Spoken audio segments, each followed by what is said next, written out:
Hello friends, welcome back to one more very interesting video of stuffing minds with Anurag Mishra. तो आज के इस video में हम लोग बात करने वाले हैं mathematics class 12th chapter 3 matrices के बारे में। और ये चैप्टर पूरा हम लोग कवर करने वाले हैं पार्ट्स में। इस चैप्टर के डिफरेंट पार्ट्स बनेंगे। पहले वीडियो में हम लोग फर्स्ट पार्ट में आज हम लोग डिस्कस करने जा रहे हैं मैट्रिसेस के बारे में थोड़ी सी थ्योरी। तो चलिए स्टार्ट करते हैं इस चैप्टर को। और ये मैथमेटिक्स है क्लास 12th की। So you can follow us और you can subscribe our channel and like this video and share to the most needed ones so that they can also be benefited from this video. तो चलिए शुरू करते हैं इस video को। और आज के इस वीडियो में हम लोग पढ़ने वाले हैं मैट्रिसेस के बारे में। ये पहला वीडियो होगा मैट्रिसेस के बारे में, पार्ट 1, और इसके बाद इसके बाकी पार्ट्स आएंगे। तो फर्स्ट पार्ट में हम लोग कुछ थ्योरी पढ़ेंगे मैट्रिसेस के बारे में। So let's see. पहले डेफिनेशन देखते हैं। A matrix is an ordered rectangular array. Okay, a matrix is an ordered rectangular array of numbers or functions. The numbers or functions are called the elements or the entries of the matrix. एक numbers का एक ये array है, एक rectangular array, एक rectangular arrangement of numbers है matrix, जो कि कुछ इस तरीके से दिखता है, और जिसमें एलिमेंट्स होते हैं, नंबर्स होते हैं। जैसे ये 15, 20, 30, 40 ये सब नंबर्स हैं, या फिर इसको एलिमेंट्स ऑफ द मैट्रिक्स कह सकते हैं। ये 15, 20, 30, 40 ये एलिमेंट्स हैं इस मैट्रिक्स के। ठीक है, तो मैट्रिक्स कैसे फॉर्म होती है मैं आपको बना के दिखा देता हूँ। मान लीजिए आपके पास 4 नंबर है, 2, 3, 4 और 5। आपको मैट्रिक्स बनाना है तो 2, 3, 4, 5 ये एक मैट्रिक्स हो गई। इस मैट्रिक्स में जैसे यहाँ पे दिया गया है, इस मैट्रिक्स में ये जो होता है, ये होता है अपना रो, ये होता है रो। और कॉलम जो होता है, जो ऊपर से नीचे होता है, ये होता है कॉलम। ये भी कॉलम है, ये भी कॉलम है। ठीक है, और रो है ये रो है, ये भी रो है, ये भी रो। इसमें देख लेते हैं रो क्या है, कॉलम क्या है। इसमें रो आपका है ये रो है, ये रो है, ऐसे ऐसे फ्रॉम लेफ़्ट टू राइट जो है ये रो है, ऐसे फ्रॉम लेफ़्ट टू राइट। और फ्रॉम अप टू डाउनवर्ड्स मतलब ये, this is a column, this is also a column. So this is about matrix definition. और इसको हम लोग जैसे मैट्रिक्स में इसको रिप्रेजेंट कैसे करते हैं, यहाँ पे ऑर्डर लिखते हैं मैट्रिक्स का, ये m/n। यहाँ पे m जो है वो हम लोग को रो के बारे में बताता है, नंबर ऑफ़ रोज़, और n जो है वो हम लोग को बताता है नंबर ऑफ़ कॉलम्स के बारे में। ठीक है, तो रो इंटू कॉलम हो जाए। जैसे यहाँ पे कितने रोज़ हैं, रो नंबर 1, रो नंबर 2, तो 2 रोज़, तो here we can write 2 into. और कॉलम्स कितने हैं यहाँ पे, कॉलम्स देखिए 1 कॉलम 2 कॉलम, तो यहाँ 2 इंटू कॉलम्स हो गए हमारे पास 2, तो 2 इंटू 2, तो इस मैट्रिक्स का ऑर्डर कितना हो गया, 2 इंटू 2। ओके, ये इस मैट्रिक्स का ऑर्डर हो गया। अब इसके एक एलिमेंट को रिप्रेजेंट कैसे करते हैं, जैसे कि यहाँ ये एलिमेंट है 40, तो इसको रिप्रेजेंट ऐसे करेंगे 40, 2, 2। अब यहाँ पे 2, 2 क्या रिप्रेजेंट कर रहा है, 2 रिप्रेजेंट कर रहा है रो नंबर 2, और 2 रिप्रेजेंट कर रहा है कॉलम नंबर 2। जैसे यहाँ पे ये फर्स्ट सेकंड रो में है, तो सेकंड रो यहाँ 2 लिख दिया। और ये सेकंड कॉलम में भी है, ये फर्स्ट कॉलम, ये सेकंड कॉलम, तो सेकंड कॉलम में यहाँ हो जाएगा 2, 2, वही हम लोग ने यहाँ लिख दिया है। ठीक है, अगर नंबर ऑफ़ एलिमेंट्स निकालना है किसी मैट्रिक्स में, number of elements in the matrix is equal to m/n। अगर नंबर ऑफ़ मैट्रिक्स निकालना है तो m/n कर देंगे। यहाँ पे m है नंबर ऑफ़ रोज़ और n है नंबर ऑफ़ कॉलम्स। ओके, जैसे यहाँ पे हम लोगों ने किया है ये m/n, 2 इंटू 2, तो इसका नंबर ऑफ़ एलिमेंट्स हो जाएगा 4। ठीक, आगे बढ़ते हैं। आगे हमारे पास टाइप्स ऑफ मैट्रिसेस। ओके, तो types of matrices basically we have first one, let's see first one is the column matrix. Column matrix नाम से ही पता चल रहा है कि इसमें सिर्फ एक कॉलम होगा। ओके, यहाँ पे देखिए, यहाँ पे सिर्फ एक कॉलम है। रोज़ तो ढेर सारी हैं, 1 रो, 2 रो, 3 रो, 4 रो, लेकिन कॉलम एक ही है, तो इट हैज़ ओनली 1 कॉलम। अगला है रो मैट्रिक्स। रो मैट्रिक्स भी नाम से पता चल रहा है सिर्फ एक रो होगी। जैसे यहाँ पे सिर्फ एक रो है और कॉलम्स ढेर सारे हैं, 1, 2, 3, 4, 5 कॉलम्स ढेर सारे हैं, लेकिन रो सिर्फ एक है। ये यहाँ से यहाँ तक ये रो हो गई, तो it has only 1 row. Column में इट हैज़ ओनली 1 कॉलम। आगे है हमारे पास स्क्वायर मैट्रिक्स।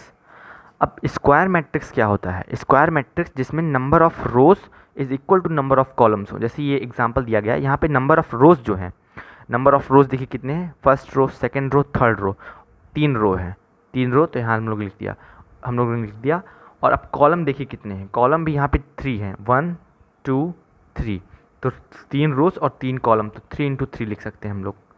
ठीक है, तो नंबर ऑफ रोज और नंबर ऑफ कॉलम अगर बराबर हो तो एक स्क्वायर मैट्रिक्स हो जाएगा इस तरीके का। अब अगला है डायगोनल एलिमेंट्स। अब डायगोनल एलिमेंट्स क्या होते हैं? जैसे ये मैट्रिक्स दिया गया है, मैट्रिक्स ए, ये मैट्रिक्स है एक, मैट्रिक्स ए इसको नाम दे दिया। इसमें डायगोनल एलिमेंट्स क्या क्या हो जाएंगे? डायगोनल एलिमेंट्स मतलब ये वाले एलिमेंट्स हैं, ये डायगोनली जो हम लोग को दिख रहे हैं, जो डायगोनल पोजीशंस पे हैं, 1 4 6, then the elements of the diagonal of A are 1 4 6, मतलब मैट्रिक्स ए में जो डायगोनल एलिमेंट्स हैं वो ये हैं, 1 4 और 6 हैं। आगे बढ़ते हैं, आगे है हमारे पास डायगोनल मैट्रिक्स। अब डायगोनल मैट्रिक्स क्या होता है देखिए, square matrix is said to be a diagonal matrix if all its non diagonal elements are zero. मतलब एक मैट्रिक्स डायगोनल मैट्रिक्स कब कहलाएगा? जब सिर्फ उसमें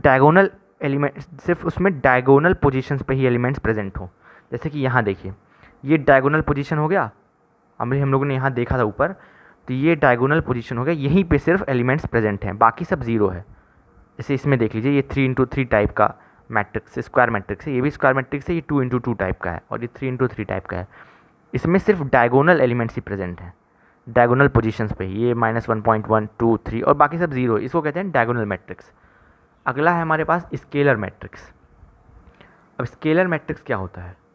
scalar matrix, diagonal elements are equal and rest elements are zero. Scalar matrix में scalar का मतलब है कि जो डायगोनल पोजीशंस पे एलिमेंट्स हैं वो सेम होंगे और बाकी के एलिमेंट्स ज़ीरो होंगे। ये 2 इंटू 2 टाइप का हम लोगों ने एग्जांपल देखा, अब 3 इंटू 3 टाइप का देख लेते हैं मैट्रिक्स। इसमें 3 रो हैं और 3 कॉलम है, इसीलिए हम लोग इसको 3 इंटू 3 टाइप बोल रहे हैं। ये रोज़ को रिप्रेजेंट कर रहा है, ये कॉलम्स को रिप्रेजेंट कर रहा है। ठीक है, इसमें देखिए सिर्फ डायगोनल एलिमेंट्स प्रेजेंट हैं और डायगोनल एलिमेंट्स सेम हैं, इसीलिए इसको स्केलर मैट्रिक्स कह रहे हैं और बाकी सब ज़ीरो है। ठीक, अगला है आइडेंटिटी मैट्रिक्स। आइडेंटिटी मैट्रिक्स भी स्केलर मैट्रिक्स की तरह होता है। डायगोनल एलिमेंट्स, जो डायगोनल पोजीशन पे जो एलिमेंट्स हैं वो सेम होंगे लेकिन 1 होंगे। ठीक है, मतलब matrix in which diagonal elements are 1 and rest of the elements are 0। जैसे यहाँ देख लीजिए, यहाँ पे जो डायगोनल पोजीशन पे एलिमेंट्स हैं वो 1 हैं और बाकी सब 0 है। यहाँ भी वही सेम चीज़, 1 1 1 और बाकी सब 0। डायगोनल पोजीशन पे 1 है तो इसलिए आइडेंटिटी मैट्रिक्स नाम सुनते ही पता चल रहा है, तो आप आसानी से याद कर सकते हैं इसको। ठीक है, अगला हमारे पास टाइप है ज़ीरो मैट्रिक्स। ज़ीरो मैट्रिक्स क्या होता है? All the elements are zero. वो तो नाम से ही पता चल रहा है, ज़ीरो है, 0 0 0 0, मतलब कितने भी ऑर्डर का मैट्रिक्स हो, अगर उसमें ज़ीरो है सारे एलिमेंट्स तो वो एक ज़ीरो मैट्रिक्स कहलाता है। अब स्टूडेंट्स पढ़ते हैं इक्वलिटी ऑफ मैट्रिसेस। ठीक है, तो 2 matrices are equal when both matrices are same order and each element of matrix A is equal to each element of B. मतलब इसमें 2 कंडीशन सेटिस्फाई होनी चाहिए। अगर 2 मैट्रिक्स को इक्वल प्रूव करना है या देखना है कि इक्वल है कि नहीं, तो 2 कंडीशन सेटिस्फाई होनी चाहिए। पहला होना चाहिए कि ऑर्डर सेम होना चाहिए, मतलब जैसे ये 2 इंटू 2 ऑर्डर का है ना, 2 रो है 2 कॉलम है, ये भी 2 इंटू 2 ऑर्डर का है, तो इन दोनों का ऑर्डर तो सेम है। अब देखेंगे कि एलिमेंट सेम है कि नहीं। यहाँ पे 2 है, पहले प्लेस पे 2 है, यहाँ पे पहले प्लेस पे भी 2 है, यहाँ पे 3 है, यहाँ पे भी 3 है, यहाँ पे 0, यहाँ पे भी 0, यहाँ पे 1, यहाँ पे 1, तो ये दोनों इक्वल हैं। लेकिन यहाँ पे ये दोनों इक्वल नहीं, क्योंकि यहाँ पे 3 था, यहाँ पे 2 आ गया, तो ये दिस इज़ नॉट इक्वल। आगे बढ़ते हैं, अब हम लोग देखेंगे एक एग्जाम्पल सॉल्व करेंगे। ठीक है, ये क्वेश्चन हम लोग के पास है, if this matrix is equal to this matrix find the values of A B C X Y and Z. तो इसमें बहुत सिंपल क्वेश्चन है ये। इसमें क्या करेंगे, ये सब पूरा ये थ्योरी मैंने खुद प्रिपेयर किया है, तो अगर आपको बुक पढ़ने में मुश्किल होती है या फिर बहुत ज़्यादा लगता है, बर्डन लगता है, तो आप इस वीडियो को देख के पूरा चैप्टर आसानी से पढ़ सकते हैं। ये फर्स्ट पार्ट है, आगे भी पार्ट्स आएंगे। This question I have taken from NCERT before the exercise 3.1। So let's solve this question, find the values. तो इसमें कुछ नहीं करना, सिंपली इन सब को इक्वेट कर दें। जैसे यहाँ x + 3 है जैसे ये दोनों इक्वल हैं, ये दोनों मैट्रिसेस इक्वल हैं, तो इसके हर एक एलिमेंट्स इक्वल होने चाहिए, इसका पहला एलिमेंट इसके पहले एलिमेंट से इक्वल होना चाहिए। तो हम लोग इक्वेट कर देंगे, तो x+3 is equal to zero. तो यहाँ से x की वैल्यू आ गई -3, ठीक, x की वैल्यू -3 आ गई। अब z+4 देख लेते हैं, तो z+4 इज इक्वल टू, यहाँ पे 6 है तो 6, तो z इज इक्वल टू कितना आ गया, 6 - 4 हो जाएगा, 2 आ जाएगा, z की वैल्यू भी आ गई। अब देख लेते हैं यहाँ 3y - 2 is equal to 2y - 7 कर देते हैं, तो 3y - 2 is equal to 2y - 7, 2y इधर आ गया, तो यहाँ हो गया y इज इक्वल टू -7 और +2 हो जाएगा यहाँ, तो y इज इक्वल टू कितना हो जाएगा -5, y की वैल्यू भी आ गई। अब आगे देखते हैं, यहाँ पे a-1 है और यहाँ पे है -3, तो इन दोनों को इक्वेट कर देते हैं, a-1 इज इक्वल टू -3, मतलब इस मैट्रिक्स में ये यहाँ है इस वाले पोजीशन पे, तो इस वाले मैट्रिक्स में, दूसरे वाले मैट्रिक्स में इसी वाली पोजीशन से हम लोग इक्वेट करेंगे। ये नहीं कि इसको इससे इक्वेट कर दिया या फिर इसको इससे इक्वेट कर, नहीं, जिस पोजीशन पे है उसी पोजीशन वाले मैट्रिक्स से इक्वेट करेंगे। तो -3 से इक्वेट करेंगे, तो यहाँ क्या हो जाएगा, a इज इक्वल टू -3 + 1, तो इसका आंसर हो जाएगा a इज इक्वल टू -2। तो a की वैल्यू आ गई, हम लोग को वैल्यू किस चीज़ की निकालनी थी, a की, b की, c की, x की, y की, z की। हमारे पास a की वैल्यू आ गई, y की वैल्यू आ गई, z की वैल्यू आ गई, x की वैल्यू आ गई, बचा b और c। अब यहाँ पे दिया गया है b - 3 इक्वल टू 2b + 4 कर देंगे, तो b - 3 इक्वल टू 2b + 4, तो 2b इधर आ जाएगा, तो b - 2b is equal to 4 + 3, तो यहाँ हो जाएगा -b is equal to 7, that is equal to b is equal to -7 हो जाएगा, b भी आ गया। अब बचा c, यहाँ पे दिया है 2c + 2 और यहाँ पे दिया है 0, इन दोनों इक्वल हैं क्वेश्चन के हिसाब से, तो हम लोग इन दोनों को इक्वेट कर देंगे, तो 2c + 2 is equal to 0, so 2c is equal to -2, c is equal to -1 आ गई values. So x is equal to -3, z is equal to 2, y is equal to -5, a is equal to -2, b is equal to -7 and c is equal to -1। ये बहुत ही simple question था। अब एक और question देखेंगे, ये बहुत ही सिंपल क्वेश्चन एक और है, if a matrix has 8 elements what are the possible outcomes it can have. अब किसी मैट्रिक्स में अगर 8 एलिमेंट्स हैं तो पॉसिबल आउटकम्स क्या क्या हो सकते हैं, ठीक है, मतलब किस वे में वो अरेंज हो सकता है। अगर मान लीजिए 8 एलिमेंट हैं तो किस किस वे में वो अरेंज हो सकता है, कितने रो हो सकते हैं, कितने कॉलम हो सकते हैं, 2 × 3 होगा कि 3 × 2 होगा कि 4 × 2 होगा। तो इसमें सिंपली हम लोग, इसका स्टेप क्या होता है कि हम लोग इसके मल्टीपल्स निकाल देंगे, जैसे मतलब 1 × 8 पहले हो गया, एक रो 8 कॉलम का मैट्रिक्स हो सकता है, तब 8 एलिमेंट्स उसमें होंगे, ठीक है, 1 × 8 हो गया। उसके बाद हो गया तुम्हारा 2 से, अब देख लो कि 8 कब बन रहा है, तो 2 × 4 कर देंगे, ये भी सही है।